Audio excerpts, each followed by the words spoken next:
Hey everybody, Alex Kazora, SteelersDepot.com, back with some Pittsburgh Steelers tape breakdown and analysis. Before we get started for the 2023 Pittsburgh Steelers season, I want to return to something I've occasionally done on the channel, a broader, more basic football 101 series, breaking down some of the basic core concepts to hopefully help you guys better understand the game. I know for some people this will be things that you know, things that you don't have to be taught, but for some people just starting out or just trying to learn the game a bit better, especially when we talk about it in our videos, this may help. So today I'll be talking about the nomenclature for wide receiver alignments, what's the X receiver, who's the Z receiver, and talk about some of the numbering as well. The numbers I use a bit more than the letters, but we'll talk about both. And so I'll just go through a couple examples here, just picking some plays at random. This is Pittsburgh in the rematch against Baltimore late in the season. And what you're going to see here pre-snap is a 3-by-1 alignment with Pat Freiermuth, who came in motion from the other side. So it was 2-by-2, two eligible receivers up top, two at the bottom to now three at the bottom and one at the top. So to start things off, and we're going to focus on the wide receivers here to start, you have your X and your Z receiver. How do you know which is which? The X receiver is the backside receiver away from the strength of the formation. So in all 3-by-1 formations as you get here with the motion, you have your two receivers, Diontae Johnson to the top, George Pickens to the bottom.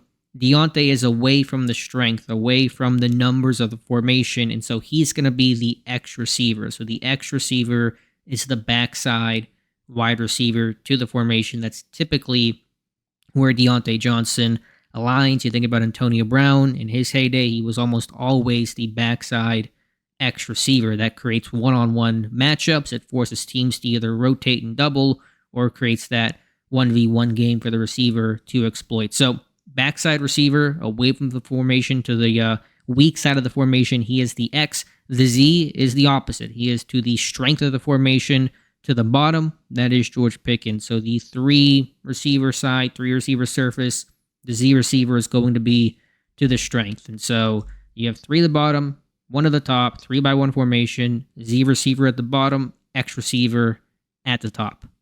From a numbers alignment, the way it gets counted is in two parts by sides of the formation. So basically splitting where the center's at. So you have one side to the top, one side to the bottom. Again, the 3-by-1 formation.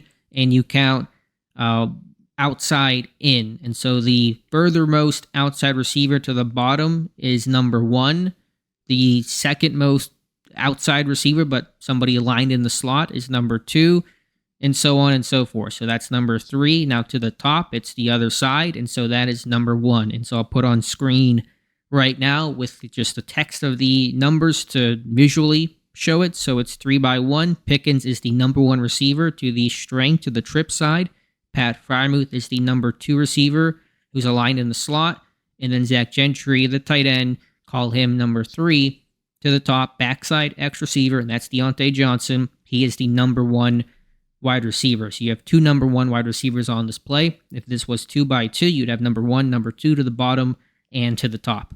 One question you may have is, okay, it's easy enough to understand 3-by-1 formation where the strength is at. That's to the 3 receiver side. That's going to be the Z receiver. Backside's going to be the X receiver. What happens if they're 2-by-2? It's even in terms of numbers. 2 receivers to one side, 2 receivers to the other. Who is the X and who is the Z? The way that I think about that, generally speaking, is where the tight end is at. I think often that, to me, determines the strength of the formation, even in balanced 2-by-2 formation. So just a little bit later against Baltimore, you see Pittsburgh with the motion here. Gentry came across. It's 2-by-2, so 2 receivers to the bottom, 2 receivers to the top. But to me, I think that's the general conventional way of thinking, is the tight ends to the bottom. So we're going to call the receiver to the tight end side the Z receiver. In this case, again, George Pickens being the Z. Up top, Diontae Johnson would be the X, a slot receiver here. The letter for the slot receiver can change a bit. I think Pittsburgh used to be the F. I don't know if they still call it the F or not. Again, I use the number system more than I use the letter system. But 2-by-2, look for where the tight end strength is at. And then that's, to me, generally going to be where that Z receiver is going to be. So for this example, putting it on screen, George Pickens, the Z, Deontay Johnson, the X receiver, and that's how you determine the strength when there's a tight end involved in a 2x2 formation. And just one additional layer, say it's 12 personnel, you have 2 tight ends, and it's balanced each side, so 1 tight end on one side, 1 tight end to the other, and it's 2x2. That one kind of gets even more in the gray area of where you want to call the strength. To me, it's just based off of where the ball's aligned on the hash. I would generally say that if the ball's on the left hash, then that's going to be the strength of the formation, but I've seen it kind of either way, so that one's a bit more specialty situation, but we're just kind of talking about basics here. And again, just to go through the numbers quickly, 2x2, number 1 to the bottom, that's Pickens. Number 2 is Gentry. To the top, again, working outside in, number 1, Deontay Johnson. Number 2, Steven Sims. So I'll put that up on screen here just briefly. Understanding the numbering system, that's how I really refer to things more so, again, than the letters of it all. I think from a defensive standpoint, in terms of when we're talking about route combinations and things like that, then numbers become a lot easier and more intuitive to understand. They just really matter more. So that's why I use the number system more than focusing really too much on who is X and who is Z. Let's look at one last example, and this is one you're going to see probably from Pittsburgh a fair amount in 2023. We saw it quite a bit in 2022. This one is a little bit more of a specialty thing, just kind of a different layer and wrinkle. Not that it's too crazy to talk about or think about, but here's a 3x1 formation, but with a tight end to the bottom. So to the bottom here, it's Pat Freiermuth isolated against the cornerback. So there is no receiver to the bottom like that Pickens example we looked at in the first clip. You have 3 receivers to the top. So for this one, I would still call this backside X receiver. This is going to be your Z receiver.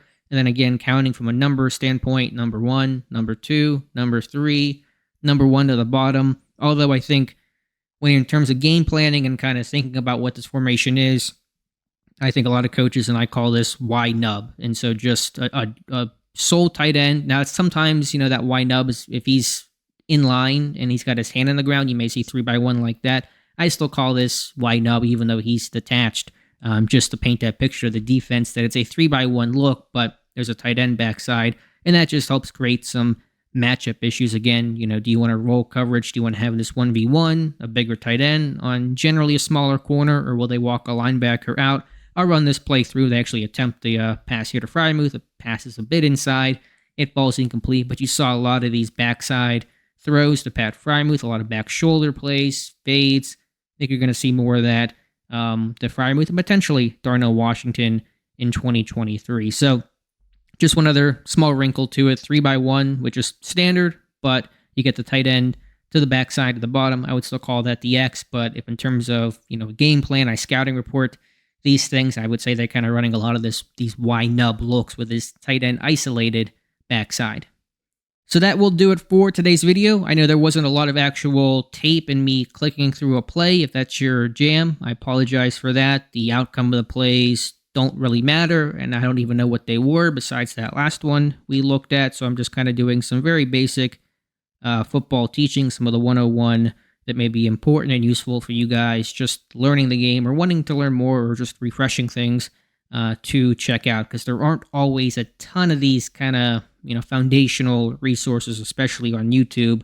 And so if you guys like the channel, hopefully it'll make you a bit smarter of a football fan. So let me know your thoughts in the comments below. If you want to see a new topic for a Football 101 series, you can suggest your comment and your request below. I would appreciate that. It's always good to hear from you guys and what you want to see, what you may want to learn about. So let me know your thoughts in the comments below. If you guys could like this video and subscribe to the channel, I'd really appreciate that. Again, thank you for watching, and we'll talk to you soon.